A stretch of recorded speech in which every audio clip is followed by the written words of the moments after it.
आज की वीडियो में हम उस मसले को हल करेंगे जो अब जितने भी ओवरसीज पाकिस्तानीज हैं जो पाकिस्तान के स्टॉक एक्सचेंज में इन्वेस्ट करने लगते हैं उनके जहन में फ़ौरन यही सवालात आ रहे होते हैं। अभी उन्होंने अकाउंट भी नहीं खुलवाया था लेकिन उनको समझ नहीं आ रही थी, इतने ज़्यादा डिपार्टमेंट्स यार, इतनी ज़्यादा कन्फ्यूजन। जिस तरह डब्बे में डब्बा, डब्बे में केक होता है, उसी तरह डिपार्टमेंट में डिपार्टमेंट और डिपार्टमेंट अनेक है। आप जब स्टॉक एक्सचेंज में आने लगते हो पहले नाम आपको जो सुनने पड़ते हैं ब्रोकर, CDC, NCCPL, ये तीन वो स्पेशल नाम है जिनको आप सुन के आपका दिमाग चकरा जाता है कि यार ये करते क्या क्या है भाई, इतने ज़्यादा डिपार्टमेंट्स।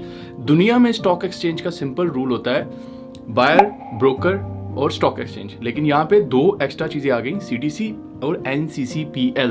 तो अगर आपके जहन में भी ये कन्फ्यूजन है तो भाईजान इस वीडियो में ये प्रॉब्लम आपका हल होने जा रहा है और आपको नेक्स्ट टाइम किसी से पूछने की जरूरत ही नहीं पड़ेगी कि भाई ये CDC क्या चीज़ है, NCCPL का क्या रोल है। चलिए सिस्टम पे चलते हैं और आपको दिखाता हूँ आगे। चलिए अभी चेक करते हैं। तो यहाँ पे आप देख रहे हैं जो ट्रेडिशनल पुराना सिस्टम हुआ करता था आज से पहले, जो बेसिकली चला करता था वो ये था कि बायर जो था ब्रोकर के पास जाता था, ब्रोकर जो था स्टॉक एक्सचेंज के अंदर से आपके लिए शेयर्स उसके मतलब लेता था और आपको बाद में देता था जगह पर आप उससे बाय करते थे। तो बेसिकली ये सिस्टम चला करता था। पाकिस्तान स्टॉक एक्सचेंज ब्रोकर और बायर को समझने का सिंपल तरीकाकार ये है, जैसे फैक्ट्री होती है वहां से चीज मैन्युफैक्चर, क्लोथिंग या शर्ट्स वगैरह बन रही है, आप फैक्ट्री से डायरेक्ट जाके नहीं खरीद सकते।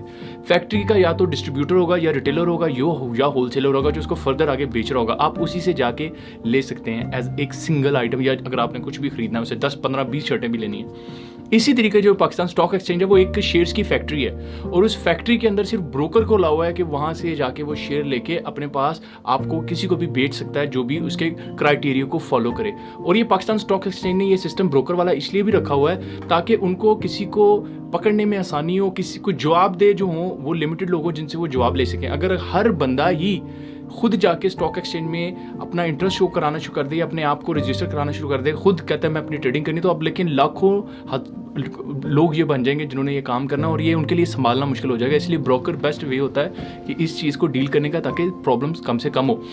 देखें यहाँ पे सीन ये है, ब्रोकर अपने बैंक अकाउंट के जरिए बायर अपने बैंक अकाउंट के जरिए ब्रोकर के साथ उसका ट्रेडिंग पैनल यूज कर रहा होता है और उस ट्रेडिंग पैनल पे वो बाय या सेल की कमांड डालता है और पाकिस्तान स्टॉक एक्सचेंज जिसमें शेयर सारे लिस्ट होते हैं वहां से वो शेयर बाय करता है, पकड़ता है ब्रोकर और जाके बायर के हवाले कर देता है। देखने को कितनी सिंपल सी चीज़ है। अगर आप इस सिस्टम को देखें तो अगर आप देखें ना किसी भी चीज़ को आप पहले जब तक समझ के ये नहीं सोचेंगे इसमें प्रॉब्लम क्या है और इसका फिर सोल्यूशन कैसे निकले, तो अब मैं इसमें आपको प्रॉब्लम बताता हूँ। क्योंकि पाकिस्तान के अंदर इतना अच्छा सिस्टम नहीं है, कोई भी आपको चूना लगा सकता है। पाकिस्तान के अंदर पास्ट में इसी तरह हुआ करता था, इसलिए पास्ट के अंदर प्रॉब्लम ये बनता था कि जैसे आपने एज अ बायर ब्रोकर से शेयर ले लिए, आपको ब्रोकर के थ्रू शेयर खरीद के अब पड़े तो वो ब्रोकर के पैनल के अंदर है, वो आपके पास तो नहीं है, ब्रोकर के पास है। इवन आपके पैसे भी ब्रोकर के पास हैं, आपके पास तो नहीं है।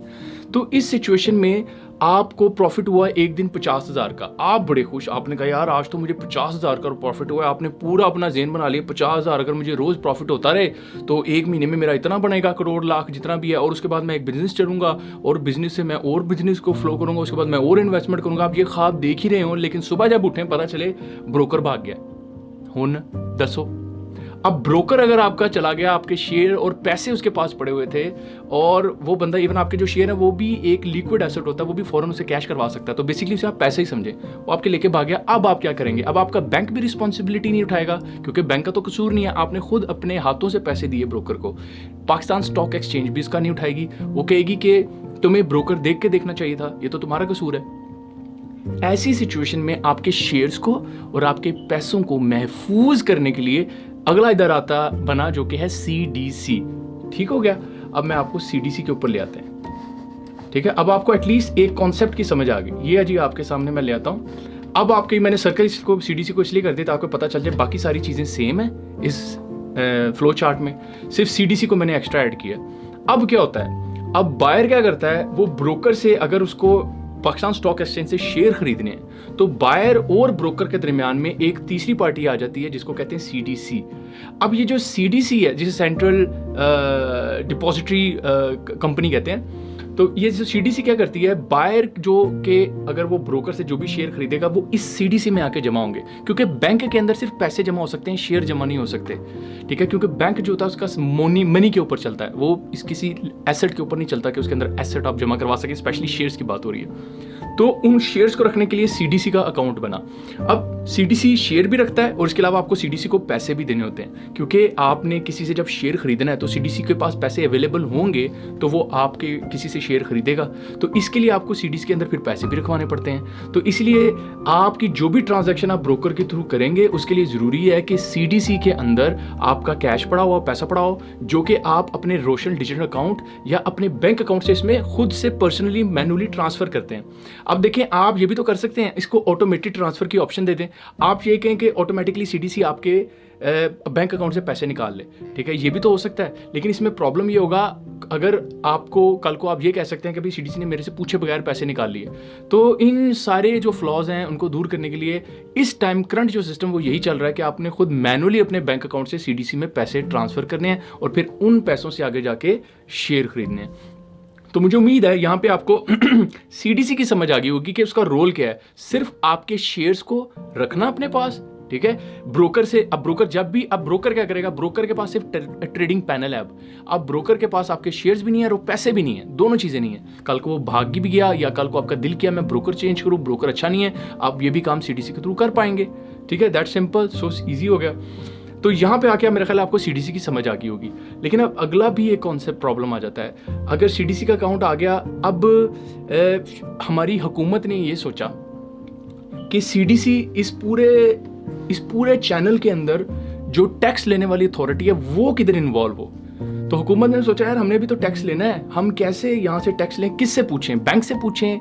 लेकिन मसला ये है जो बैंक है उसके अंदर तो आपके पैसे जो आपके सीडीसी में पड़े होते हैं नॉर्मली, और आपको क्या पता, बैंक को क्या पता इसका कैपिटल गेन कितना आया, और सीडीसी जो है वही सिर्फ इस इन्फॉर्मेशन को होल्ड रख रहा होता है। तो अब इस तरह उन्होंने टैक्सेशन के डिपार्टमेंट ने सोचा, एफबीआर ने, कि किस तरीके से इस मसले का हल किया जाए कि कैपिटल गेन टैक्स इन लोगों से किस तरीके से लिया जाए। तो उन्होंने जो अपना इदारा बनाया NCCPL। तो NCCPL क्या करता है, आपका कैपिटल गेन टैक्स जब भी आपका मंथली गुजरता है आपके स्टॉक एंड शेयर को आप मॉनिटर कर रहा होता है वो, और वो डिडक्ट करता है। ये है उसका एक रोल। लेकिन दूसरा रोल भी है, ठीक है। जैसे इसका बेसिकली नाम ही है national clearing company Pakistan limited.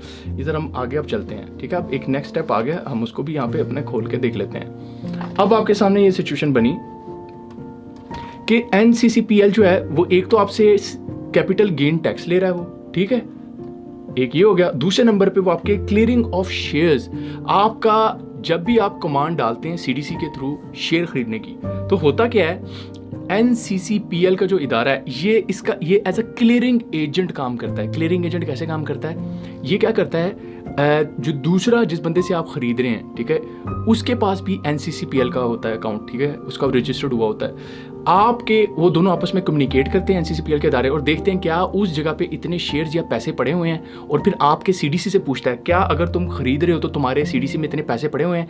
तो वो दोनों की जब कम्युनिकेशन होती है पता चलता है यस इसके पास पैसे पड़े हुए हैं, और दूसरा जो बंदा है उसके पास शेयर्स पड़े हुए हैं। तो NCCPL क्या करता है, सीडीसी को इंस्ट्रक्शन देता है, ये कमांड देता है कि आपको मेरी तरफ से खुली इजाज़त है, अब आप इसके पैसे मैं आपसे विड्रॉ कर लूँगा, या इंस्ट्रक्शन उसको दे देता है कि मेरा पैसे विड्रॉ करने का वक्त आ गया, क्योंकि आपके बंदे ने शेयर खरीद लिए हैं दूसरे अकाउंट से, और दूसरे अकाउंट में मैंने कंफर्म कर लिया है वहाँ पे पैसे पड़े हुए हैं या शेयर पड़े हुए हैं। तो NCCPL का ये काम है कि वो इस चीज़ को क्लियरिंग की अथॉरिटी है। सिर्फ इस शेयर्स और स्टॉक एक्सचेंज के बीच में फर्दर एक अथॉरिटी बिठा दी उन्होंने, लाके आपको पता है अथॉरिटियों के ऊपर अथॉरिटियाँ बिठा देते हैं हमारे लोग। तो सीडीसी का फिर ये फ़ायदा होता है कि उसको पहले ही पता चल जाता है, उसको नोटिफिकेशन आ जाता है NCCPL की तरफ से कि यस चीज़ क्लियर है, कोई हर्डल नहीं है, इसको आप रिलीज़ कर दो, इसके शेयर्स को, या आप बेच रहे हो तो, या पैसों को अगर आप ख़रीद रहे हो तो फिर क्या करता है वो सीडीसी 2 दिन बाद, क्योंकि पाकिस्तान स्टॉक एक्सचेंज के अंदर T+2 चलता है कि 2 दिन बाद आपके शेयर रिलीज़ होते हैं या पैसे रिलीज़ होते हैं, जो भी उनका सिस्टम है ट्रेडिंग का जो टाइम पीरियड है, तो जिसे सेटलमेंट पीरियड कहा जाता है। तो जब 2 दिन गुजरते हैं तो सीडीसी NCCPL को आपके पैसे या आपके शेयर्स दे देता है। वो बेसिकली उसको कहता है, क्योंकि अब डायरेक्टली वो ब्रोकर को नहीं दे रहा, वो NCCPL को दे रहा है, और वो NCCPL जो है वो भी ब्रोकर को नहीं दे रहा, वो NCCPL दूसरा बंदा जिसे आपने शेयर खरीदे थे उसके NCCPL अकाउंट को जाके वो फॉरवर्ड कर देता है, और वहाँ से NCCPL से उसके CDC अकाउंट में चले जाते हैं। तो आपने नोट किया बीच में जो ब्रोकर की हैसियत है वो आपसे ना पैसे ले रहा है, वो ना आपको वो आपसे शेयर कुछ ले रहा है। बीच में ये अदारे जो हैं ये सारी वर्किंग कर रहे हैं, वो सिर्फ बैठ के एक लिहाज से सिर्फ कंप्यूटर के पैनल दे के आपको बाय और सेल की ऑप्शन प्रोवाइड कर रहा है कि आप बाय और सेल कर लो, बाकी उसका रोल नहीं है। इसके अलावा इनके जो कमीशन होते हैं वो भी CDC देता होता है, ये जो ब्रोकर का कमीशन होता है जिसे वो कहते हैं 3 पैसा या 0.15% पर शेयर बाय या सेल के ऊपर, तो वो जो कमीशन होता है वो भी आपका CDC ही डिसाइड करके उनको दे रहा होता है। तो आप इमेजिन करें इस टाइम CDC के ये मल्टीपल चीज़ें होती हैं जो वो परफॉर्म कर रहा होता है। फिर NCCPL क्या करता है? NCCPL करता है आपसे जो कैपिटल गेन टैक्स वसूल करता है CDC के थ्रू। जब आपने CDC अकाउंट खुलवाया तो बेसिकली आपने CDC को ऑथराइज कर दिया कि NCCPL आपके शेयर्स लेके आगे दूसरे को दे भी सकता है और आपके पैसे भी आगे दे सकता है, और इसके अलावा आपका टैक्स भी डिडक्ट करेगा वो NCCPL। तो NCCPL आपका कैपिटल गेन टैक्स जो होता है या डिविडेंड के ऊपर जो टैक्स होता है वो ये लेते हैं और ये FBR को आगे जाके जमा करा देते हैं। तो आपकी ये टेंशन खत्म हो जाती है टैक्स लेके खुद जाके पर्सनली FBR को जमा कराने की, जो स्टॉक ट्रेडिंग के अंदर टैक्स होता है। तो आप इस झंझट से बच जाते हैं। और इसी तरीके NCCPL आपका क्लियरिंग एजेंट बन के आपके इस मसले को भी रिजॉल्व कर देता है कि बीच में मेरे स्टॉक्स और पैसों का या शेयर्स का क्या बनेगा अगर कोई मेरा ये बंदा भाग गया। तो यार मुझे उम्मीद है आपको इस वीडियो से काफ़ी हद तक आपके कॉन्सेप्ट क्लियर हो गए होंगे कि बेसिकली मकसद क्या है CDC का, मकसद क्या है NCCPL का, मकसद क्या है ब्रोकर का और पाकिस्तानी स्टॉक एक्सचेंज का। तो ये सारे आपस में एक सिंक्रनाइजेशन में काम करते हैं और ये विद इन सेकेंड ये सारी ट्रांजेक्शन्स होती हैं कि जैसे ही आप बाय का बटन दबाते हैं ट्रेडिंग पैनल पे, तो होता क्या है NCCPL वाले नोटिफिकेशन भेजते हैं आपके CDC अकाउंट को कि यस हमारी तरफ से क्लियर है, जहाँ से इसने शेयर लिए हैं शेयर मेरे पास मौजूद हैं, तो तुम इससे पैसे ले लो। तो वो बाय आपका CDC अकाउंट जो है उसको ओके कर देता है, ठीक है मेरी तरफ से भी ओके है। 2 दिन बाद वो पैसे आपके उधर चले जाते हैं, NCCPL लेके चला जाता है दूसरे बंदे की तरफ जिससे आपने खरीदे, और उसके शेयर्स वहाँ से ला के NCCPL आपके CDC के गोद में ला के रख देता है कि ये लो पकड़ो तुम्हारे शेयर्स। तो इस तरीके से सारी पार्टीज आपस में मिलकर काम करती हैं, इसलिए इसका नाम national clearing company Pakistan limited है। सिर्फ क्लियरिंग कर रही है और ये कोई काम नहीं कर रही है, और दूसरे नंबर पर कैपिटल गेन टैक्स ले रही है। तो मुझे उम्मीद है इस सारी वीडियो में आपको सारे कॉन्सेप्ट्स की समझ आ गई होगी, और अगर आपको समझ आ गया प्लीज़ कमेंट में ज़रूर लिखिएगा। मुझे खुशी होगी अगर आप मुझे इसका रिस्पॉन्ड करेंगे और मुझे बताएंगे आपको ये वीडियो पसंद आई कि नहीं, और नेक्स्ट टाइम मैं आपको इस तरह की वीडियोस बना के दूं कि ना दूं। खुश रहे, मेरे चैनल को सब्सक्राइब कर दें, मेरी वीडियो को लाइक कर दें और नोटिफिकेशन बेल का बटन जरूर बता दें। मिलेंगे फिर नेक्स्ट वीडियो में। डॉक्टर साहब ये आप क्या देख रहे हैं? और यार मैं चेक कर रहा हूँ ये जो वीडियो आखिर तक देख रहे हैं मेरे दोस्त, यार इनको ये रेड कलर का सब्सक्राइब का बटन नजर आ रहा है कि नहीं आ रहा है? यार देखो राइट साइड पे होगा मेरी वीडियो के नीचे बनाओ यार, इसको बस दबाना है, कुछ भी नहीं होता। ये देखो कोई करंट नहीं लगा मुझे, ये देखो कोई करंट नहीं लगा, बस भाई इसको प्रेस कर दें ताकि नेक्स्ट टाइम आपको इसी तरीके से मेरी वीडियोस मिलती रहे। अगर आपको वीडियो पसंद ना आ रही हो तो कमेंट करके आप मुझे बता दीजिए कीजिए, या अच्छी भी लगे तो बता दिया करें। तो आपकी सब्सक्रिप्शन मेरे लिए बहुत इंपॉर्टेंट है, तो please don't waste your time, just click on the subscribe button and thumbs up.